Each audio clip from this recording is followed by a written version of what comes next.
So manalangin po tayo. Panginoon, maraming salamat sa pag-abot mo sa amin. Sa pag-abot mo sa amin sa kadiliman na aming kinasasadlakan. Sa kamatayan na aming kinabibilangan, O Diyos. Sa kawalang pag-asa ng aming kahantungan. Salamat, O Diyos, sa pag-ibig mo. Salamat sa krus, Panginoon, na nagbigay sa amin ng kaligtasan. At salamat at inari mo kaming iyo, Panginoon, na walang sino man o anuman ang makaaagaw sa amin sa iyong piling at sa iyong presensya. O Diyos, ito ang aming pagsusumamo at patuloy naming sasambitin na kami ay sa iyo lamang, O Diyos. Banal na Espiritu, tulungan mo kami na sa bawat paglakad namin sa aming buhay, ikaw ang aming mapapurihan, ang iyong paggabay ang patuloy naming sundan, O Diyos. Salamat, Panginoong Hesus, sa sakripisyong minsan mong ibinigay na naging sapat upang kami magkaroon ng buhay na walang hanggan.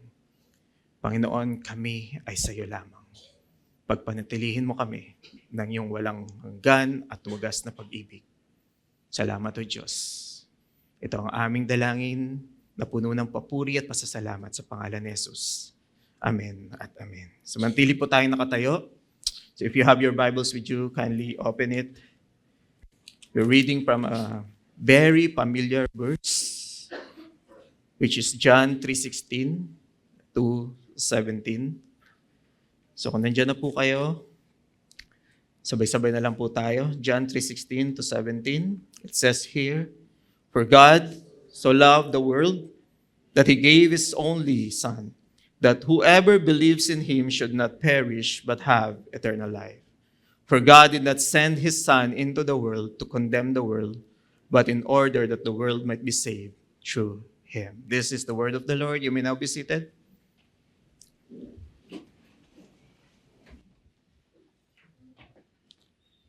So, Happy New Year, everyone. So, kamusta po ang New Year natin? I hope na naubos na yung mga ininit natin. No? Kasi bukas, fasting na. Kung magpa-fasting tayo, malamang panis na yon next week. Okay? So, how many of us excited for our prayer and fasting? Yon, kala ko, no? Day 0 pa lang, nangihina na tayo. Come on! So, I hope and pray na lagi natin nire-remind that prayer and fasting is not about twisting the hand of God, but it is a humility before God to seek Him more and more. That's why we're doing prayer and fasting. Hindi para masagot yung panalangin natin because we believe na bago pa nating sambitin, alam na ng Panginoon kung anong kailangan natin. And the prayer and fasting is yun nga, consecration. We humbly submit ourselves to God na kung ano yung bagay na hindi nating maiwasan, which is pagkain, or mga bagay na medyo umuubos ng oras natin, we will parang isasantabi muna natin at siya ang ating uunahin. But I hope and pray na hindi lamang this week natin nahanapin or pag-aaralan ang salita ng Diyos, kundi sa buong taon at sa mga susunod pang taon ng buhay natin. So, Happy New Year, everyone. So, sino dito meron nagawa na yung kanilang New Year's resolution? No? Ako actually natupad last year yung New Year's resolution ko. Hindi na ako gagawa ng New Year's resolution. Kaya natupad siya, di ba? So, pang New Year lang kasi yan, January lang yan. Then pagdating ng February, okay na, next year na ulit. No? Ganun tayo nangyayari. But I hope and pray, no, as we start this year, this is a chance to rise, realign, and rediscover what is truly matters, especially in our Christian life. Now, as we set resolution and make plans, ano yung mga resolution natin? Sabi ko nga, isantabi nyo na yan, hindi yan mangyayari. I hope and pray that we'll focus more and more for our goal that we will create a meaningful year ngayon. And magiging meaningful lang yung year natin if God is the main focus of our year. And God calls us to take part in something greater, a life where mission fuels purpose. Actually, mission, this is the overarching theme ng lahat ng preaching natin, lahat ng gagawin natin this 2026. So last year, our overarching theme is the cross. So ngayon, we'll talk about the mission. And unti-unti pag-usapan natin na ang bawat Kristiyano, naniniwala ako na ang bawat Kristiyano ay misyonaryo. Amen po ba? Hindi lang to mission ng church, hindi lang to mission ng mga gustong gustong lumabas ng bansa, but ang bawat isa, kung inilatag mo ang pananampalataya sa Panginoong Jesus, ikaw ay isang misyonaryo. So tapikin mo yung katabi mo, missionary yan.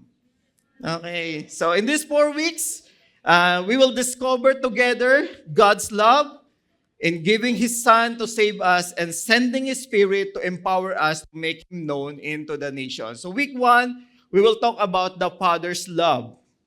So yung pag-ibig ng Ama. And then week 2, we will talk about the Son's sacrifice.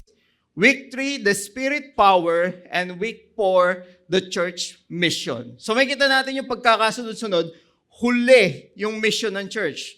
Because I believe that the mission is the attributes of the Trinity. The Father is the sender, the Son is the sent one, and the Holy Spirit is the one sending the church. That's why hindi yan misyonaryo to. Ang Ama, ang Diyos, ang unang misyonaryo, and that is His attributes. And as a Christians who belongs to the family of God, kaya sinabi ko, ang bawat Kristiyano ay misyonaryo. Kasi ang Ama natin ay misyonaryo. In this series will help us to see God's intentional and active plan of redemption throughout history. So sabi ko, intentional and active means nagpapatuloy yung pag-abot o yung mission ng Panginoon. And then, understanding of the mission will fuel us to take part of His mission to making His glory known to the nation. So sabi ni David Bosch, yan, mission has its origin in the heart of God. God is a fountain of sending love. This is the deepest source of mission. So mission then was first an attribute of God before it was an activity of individual church or individual Christians or the church. God is therefore in His very essence is the missionary God. As theologian Paul Stevens, sabi ni Paul Stevens, mission is God's own going forth, truly a mystery of God. He is sender, sent, and sending.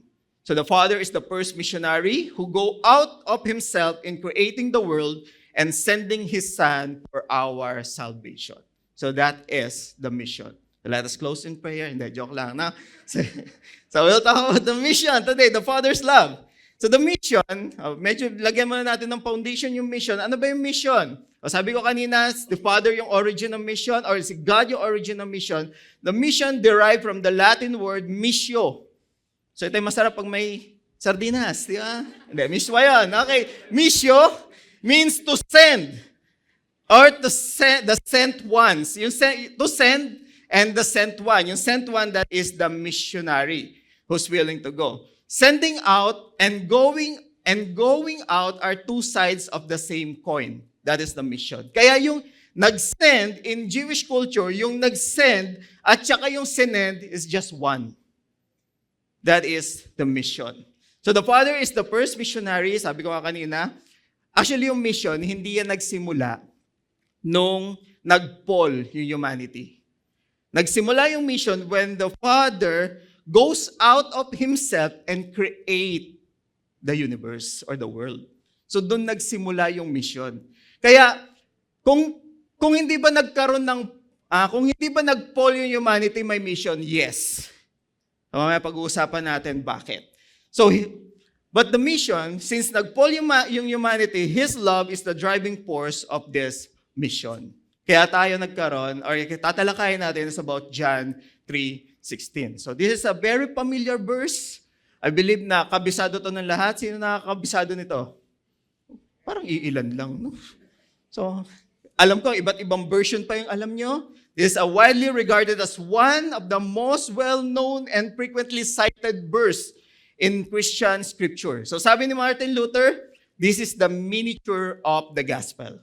And sabi ng mga ilang theologians or most of the theologians, kahit pa mawala yung lahat ng Biblia, the copies of the Bible, manatili lang yung John 3:16, the gospel is kaya pa rin i-preach sa lahat. So this is the heart of the gospel. Yung tinatawag ng ibang theologian as the heart of the gospel. But this is also one of the miscontexts or parang sabi na medyo nabibigyan ng mismeaning na verse since this is so familiar. Pag tingnan natin yung John 3:16, parang ang nagiging sentro, ang perspective ng iba, wala sa Carmona, pag-ibig ng Diyos para sa akin. So nagiging self-centered yung tingin nila into John 3:16. Yes, this is about the love of God, but first and foremost, tingnan natin kung paano ba inihahayag or pinapakita sa atin ng John 3:16 yung pag-ibig ng Diyos. So the word for, sabi nga natin kanina, for pa lang umpisa na ng preaching. Yes, the word for dyan, kasi ang challenge sa original text, which is Greek, ang hirap i-translate sa English. So the word for dito, pag tingnan natin sa Tagalog, para. Or in other translation, gayon na lang. But if we will look at the Greek word of for, it means hostos, which is like this, in this manner, in this way. So if we will translate yung first part ng John 3:16, hindi yan, ito yung pag-ibig ng Diyos, hindi. Ganito tayo minahal ng Diyos. And I believe the NET version gives a good translation about hostos. So ganito yung translation ng NET. Yan. Sabi ng NET, for this is the way God loved the words. And in Holman's Christian Standard Bible, ganito niya translate, which is, I believe, a good translation of hostos, for God loved the word in this way. So hindi sinimulan ni John, yung John 3:16, kung gaano kalawak yung pag-ibig ng Diyos. Sinimulan niya kung paano ibinigay or paano tayo minahal ng Diyos. The manner of God's loving the world. So doon natin makikita na, hindi pala ito the love na parang ako yung direct recipient. Actually, pinapakita dito kung paano minahal ng Diyos yung mundo. So sabi na, for God so loved the world. And God is the origin of that love. So, kung this is about the manner, paano ko makikita kung gaano niya kamahal yung mundo?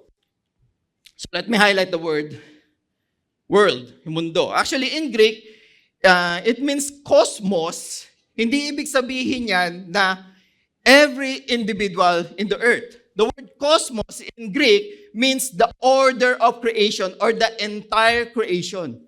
So God's love is for the entire creation, not not primarily to every human being. So bakit kailangan ko i-emphasize? Kasi some of, even the non-believing Christians, they believe that they are saved because of John 3:16. Na yung love ni Lord ibinigay sa bawat isa. Yes, this is available for everyone, but not to everyone. So mamaya pag-usapan natin bakit. So, siguro ngayon nakikita nyo na, hindi pala, pag sabi kong John 3:16, automatic saved na ako. That is the faith or the belief of what we call the universalism.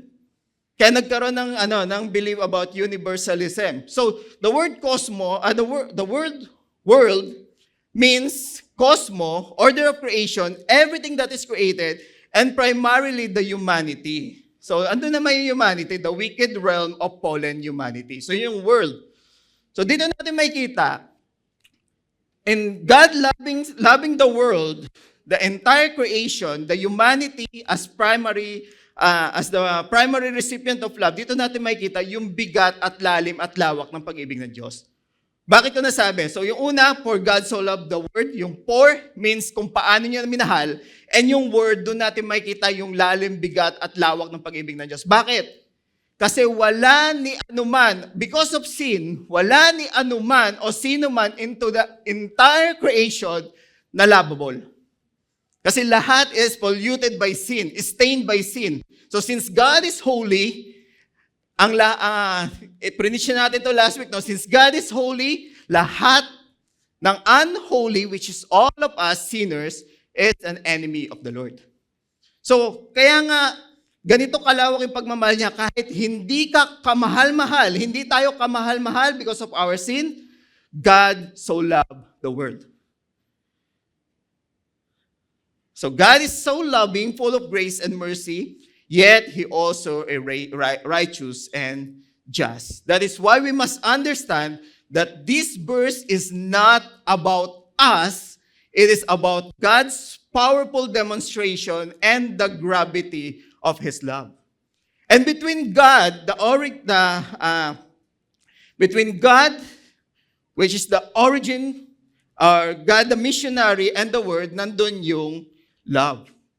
So inabot tayo ng Panginoon dahil sa pagmamahal niya, the essence of the nature of God. So ano ibig ko sabihin? God's love is demonstrated by His loving the unlovable, which is the Word.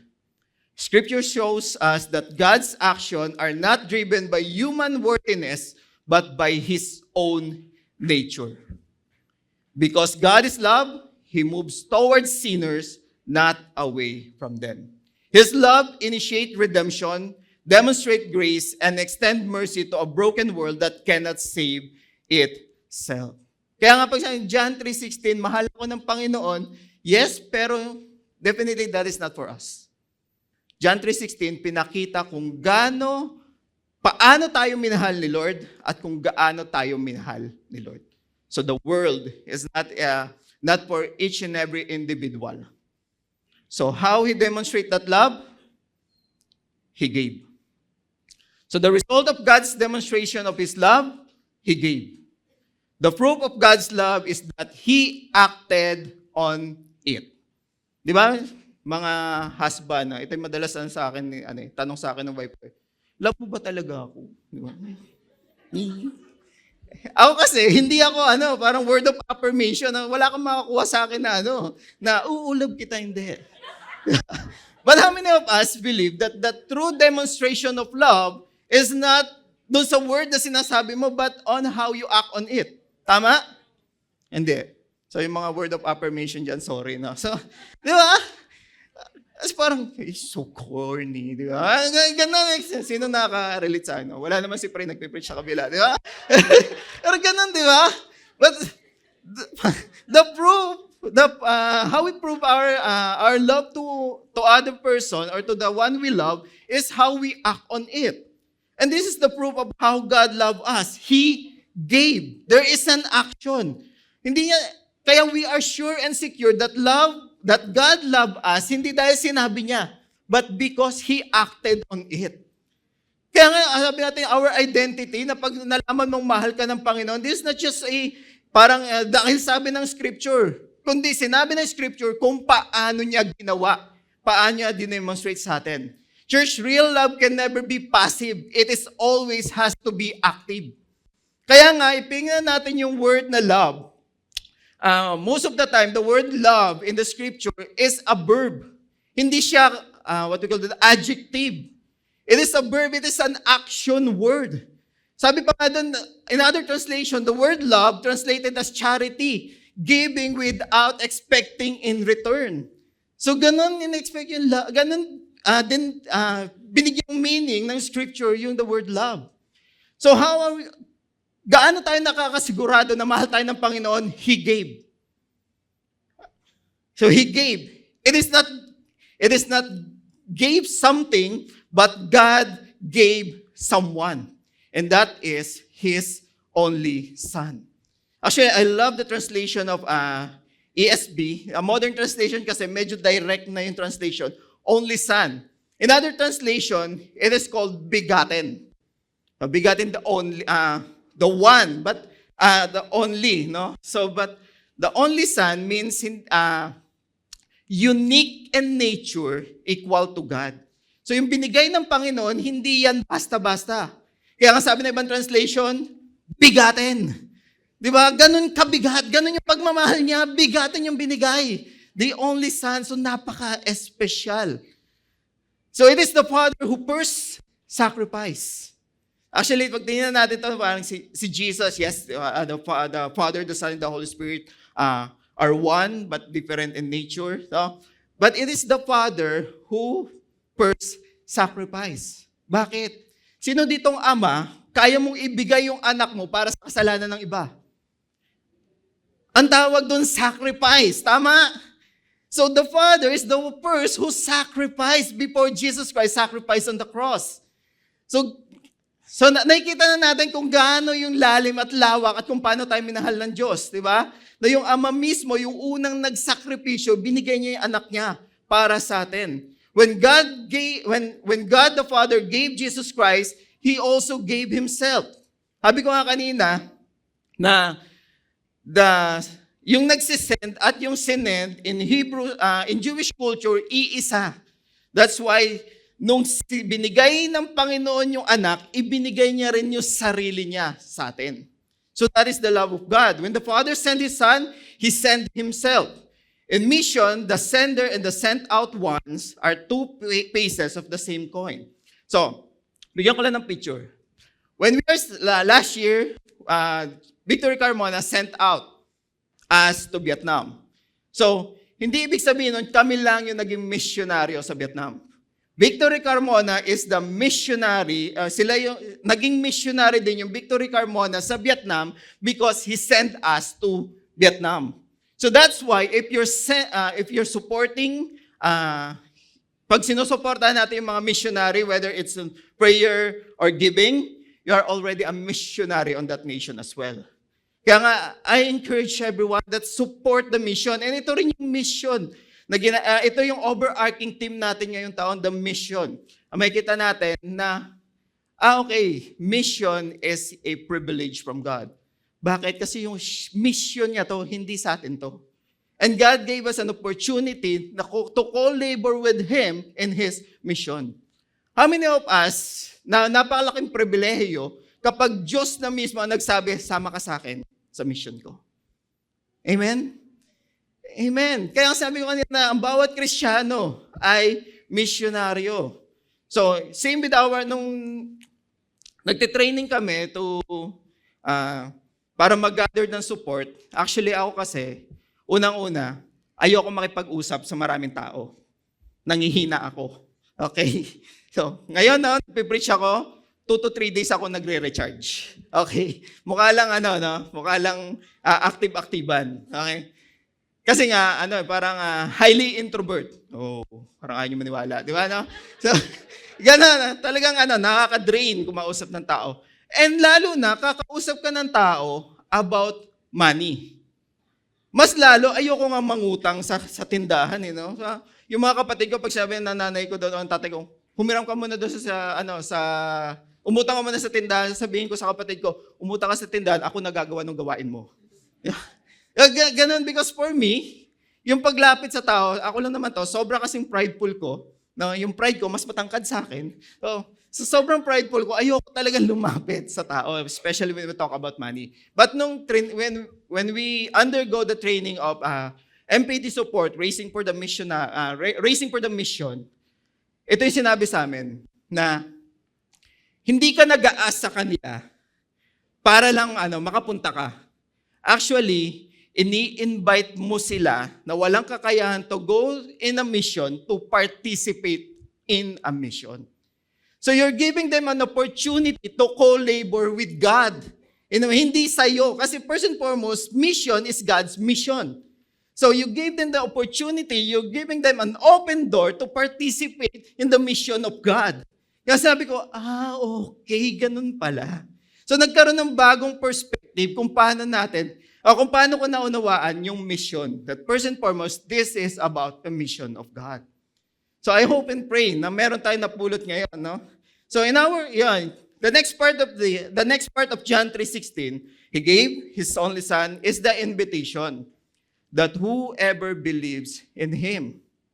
So let me give an important comment about this. Because most of the time, ito yung part na nami-misinterpret. In the old translation ng Bible, nung wala pa yung mga modern translation, ang translation nito, whosoever. Whosoever believe. So parang ang nangyari, ang interpretation ng mga nagbabasa, since Christ died for us, everyone will believe. So ganun yung nangyari, kaya nga nagkaroon ng universalism kind of faith, na lahat ng tao maliligtas.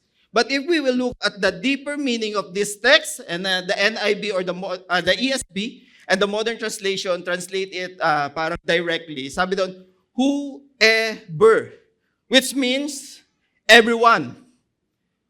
but is received only by those who believe. That the invitation of God, the salvation na binibigay ng Lord sa atin, is for everyone, but will only be received by those who believe in Him. So yun yung translation, yun yung context of this verse. And then the word believes dyan is in present active participle of verb, which means present ongoing action. Other translation translate it as believing, which means continuous. Kaya nga yung salvation natin, when we put our trust to our Lord Jesus Christ, hindi yan one-time, big-time event. It is a continuous walk of faith and believing to our Lord Jesus Christ. Sabi yan, means present, ongoing action. So the whoever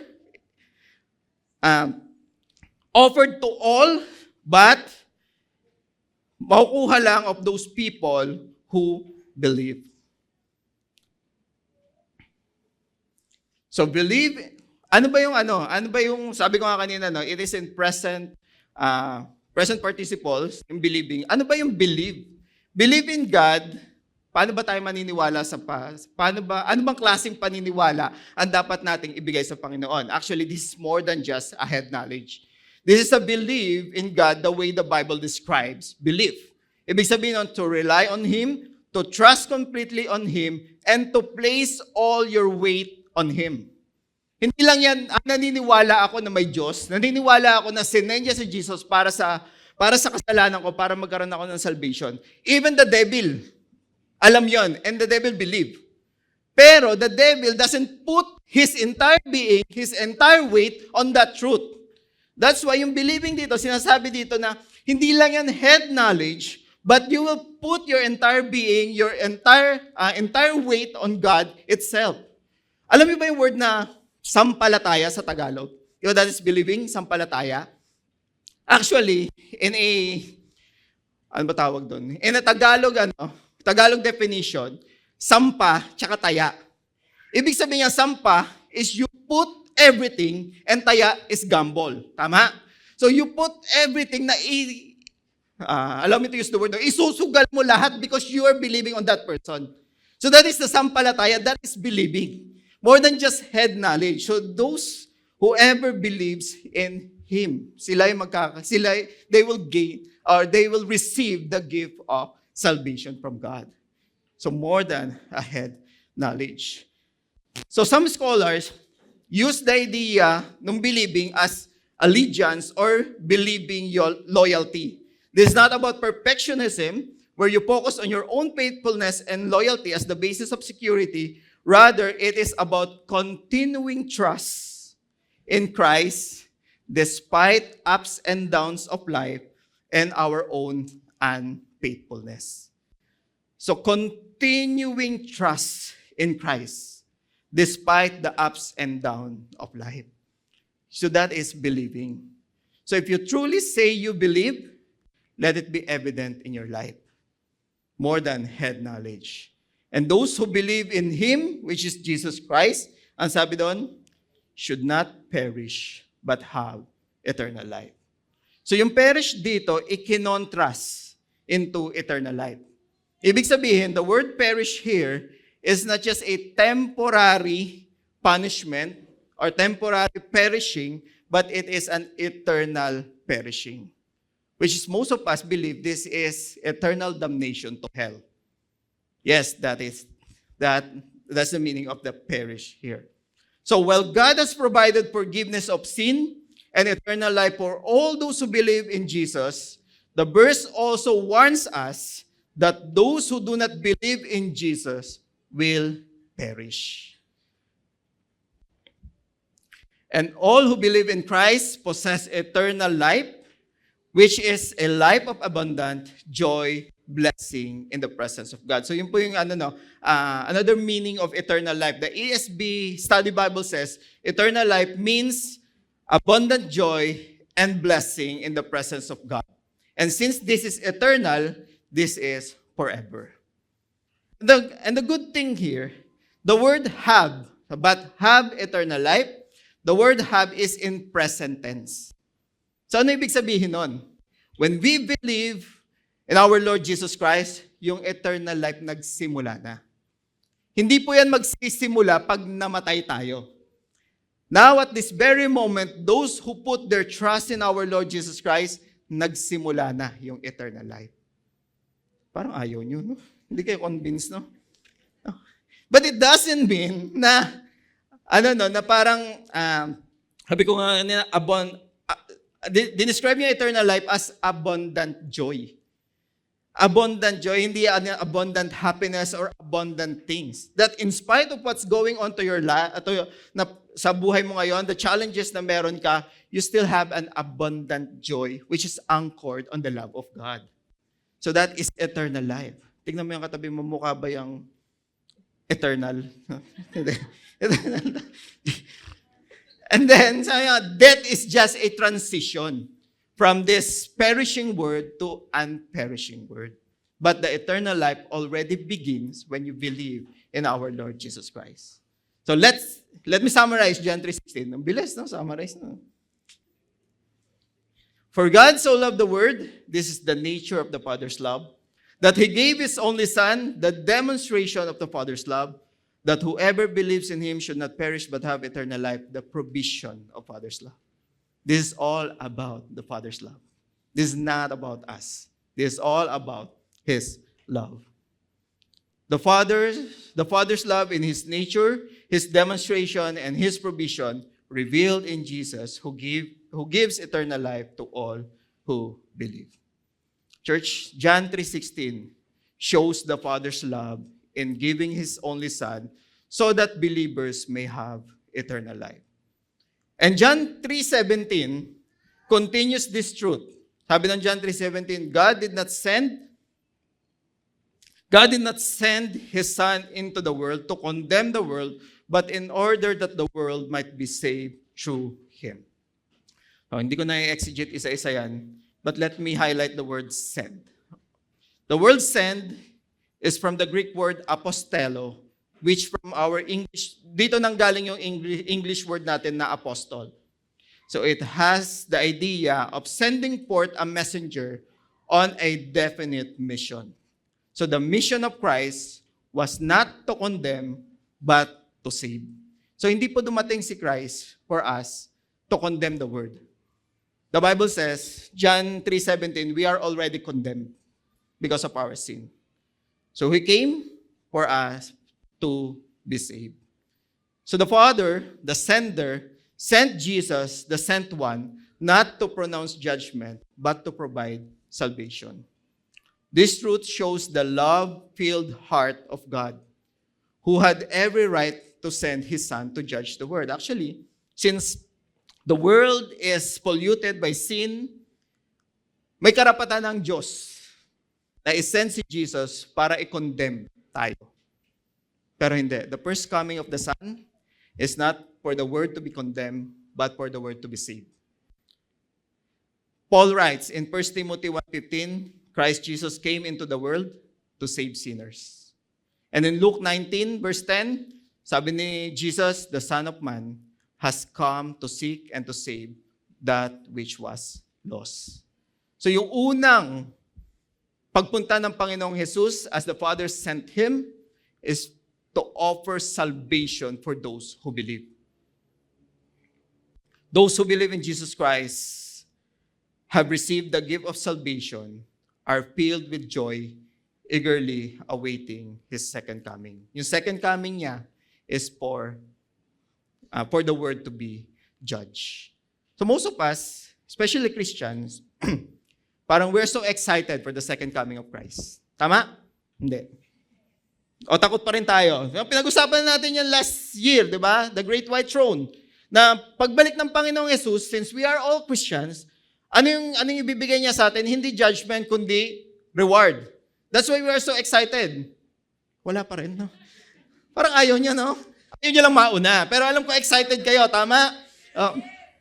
We're excited for the second coming of Christ. And we talk a lot of it, the second coming of Christ. But church, as a Christian, yes, we are excited. That is our future hope.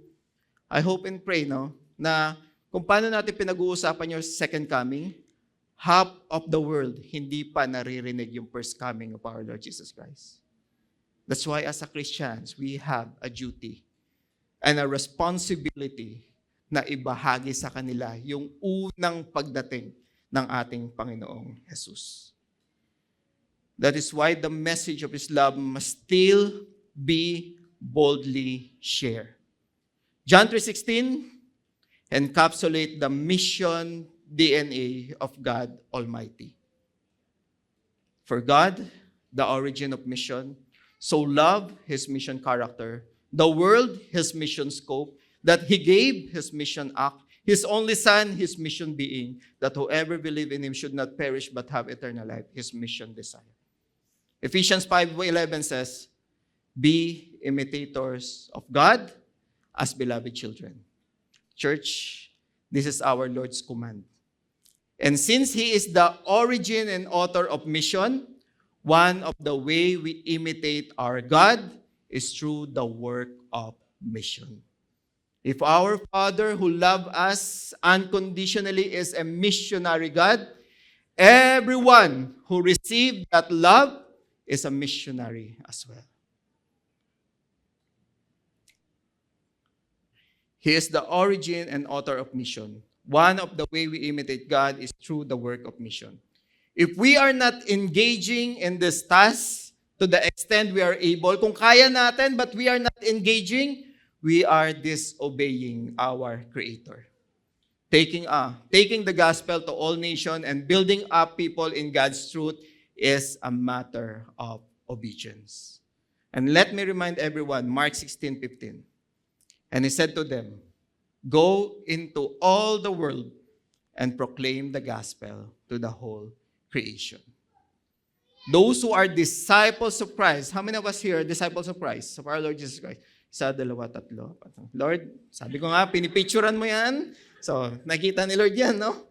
Those who are disciples of Christ, who are recipient of God's grace, and have eternal life through our Lord Jesus Christ, are commissioned to proclaim the gospel to the whole world and all creation. Ano ibig sabihin nun? Hindi tayo namimili ng taong share natin. Tama na, mukhang mayaman to, kaya magbigay ito. Kaya namin mag one-to-one sa Starbucks. Ito, ma-share niya ito ng gospel. Whole word means whole word. Hindi tayo kapili-pili pero pinili tayo ng Panginoon. I hope ganun din yung attitude natin in sharing the gospel. And I hope meron tayong desire to share the gospel.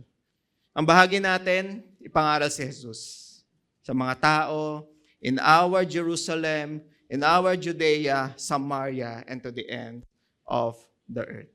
Kung may mga tao mang lumihis sa Kanya, o mga tao mang hindi tumanggap sa Panginoon, I hope and pray na naglaan tayo ng oras para ibahagi yon sa Kanya. That is what Paul says in one of his letter na, I am not responsible for the blood of those people. Na kung yung taong to mapunta into eternal damnation or condemnation, sana hindi tayo guilty sa blood ng taong yon. Ano ibig sabihin nun? Nakasama natin tong taong to pero hindi man lang natin nabahagi na mabuting balita. I hope and pray na yun yung heart natin. And this is what Charles Spurgeon says. If sinners be damned, at least let them live to hell over our dead bodies. And if they perish, let them perish with our arms wrapped around their knees.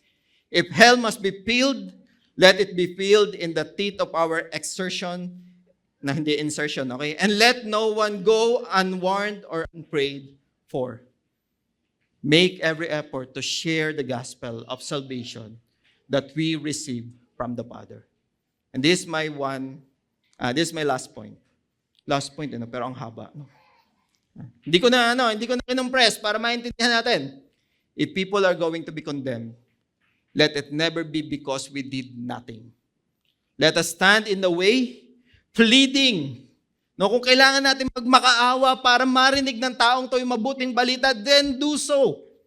Pleading with them and holding on to them. Doing everything we can.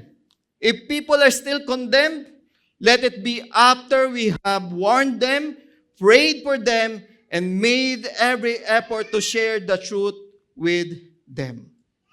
I hope that this is our response to the love that God the Father gave to the lost world. That includes you and me. Church, we are privileged to be a part of God's mission.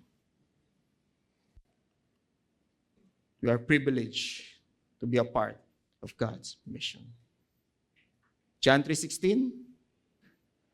John 3:16 is the DNA of God's loving mission.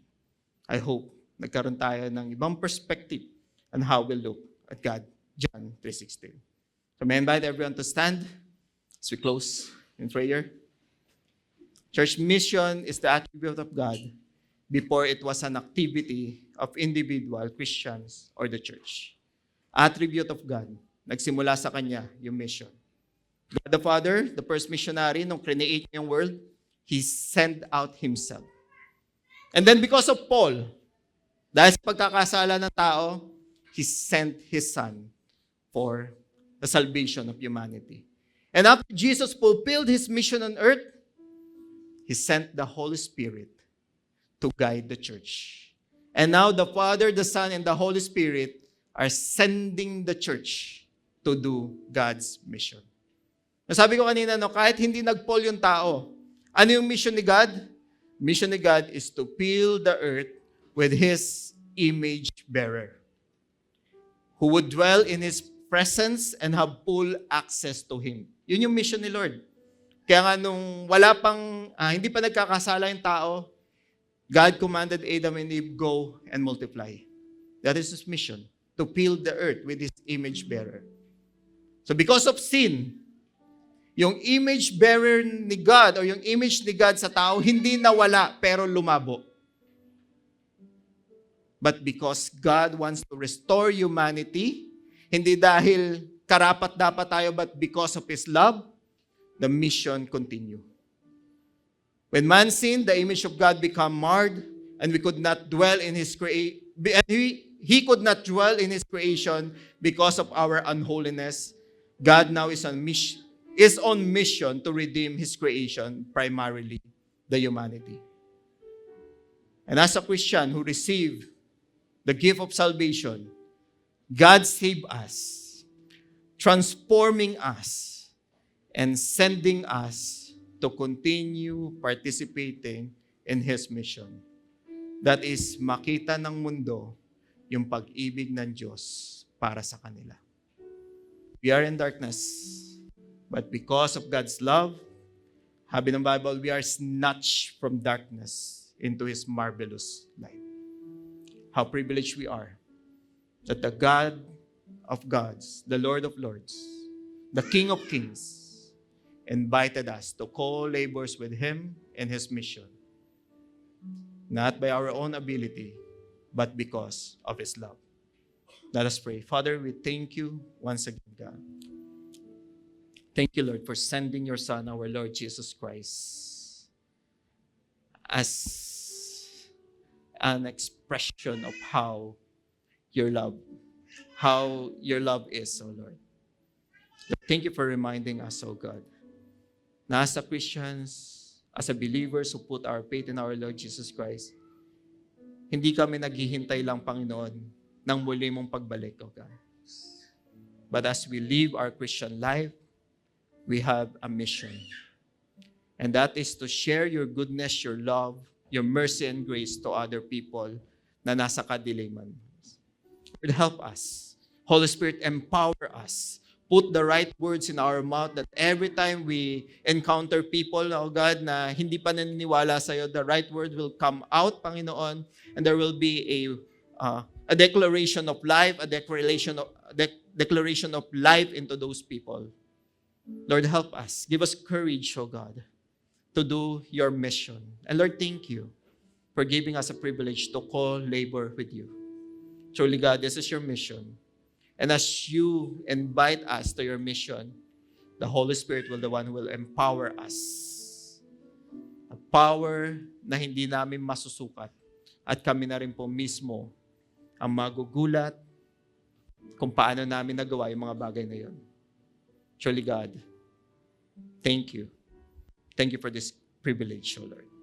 Lord, I pray that if there's someone here, O Lord, na still parang nagtatag of war if I will go or ano ba gagawin ko to participate in that mission, the mission ng Panginoon. Lord, I pray na ikaw mismo yung mangusap sa taong ito, Panginoon.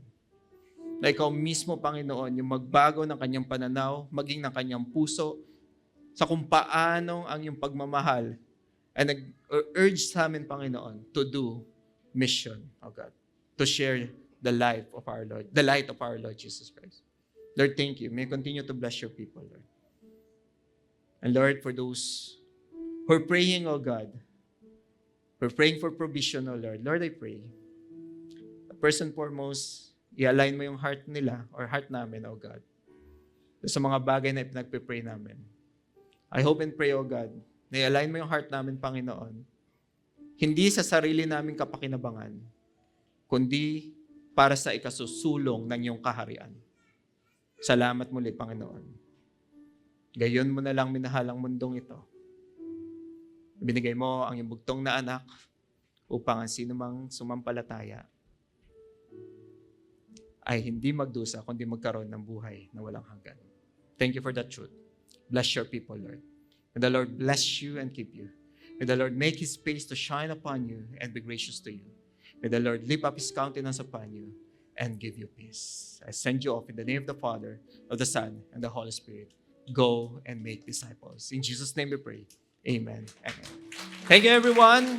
See you next week for our week 2 of our series mission. If you need prayers, pwede po tayong pumunta sa harap. May mga tao pong handang manalangin para sa atin. Thank you and God bless.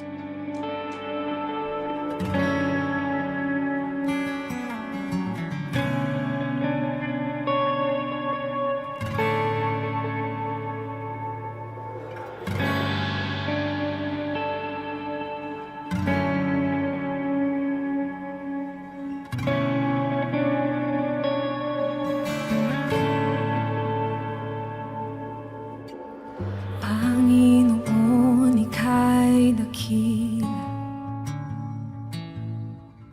natatangit nag-iisa. Panginoon at kaibigan, ikaw ay tapat at mapagkumbaba. Buhay mo ay iyong inalay, walang hanggan ay binigay. Panginoon ng kaligtasan, ikaw ang sandigan ng pusong sugatan. Jesus, ako ay iyong natagpuan. Pag-ibig mo'y di mapantayan. Ako ay sa'yo lamang, sa'yo lamang. Sa krus nahanap ang kapatawaran. Pag-ibig mong di mapantayan. Ako ay sa'yo lamang, sa'yo lamang.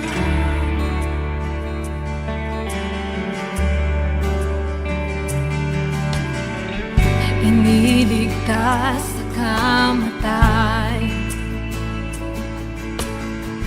ang iyong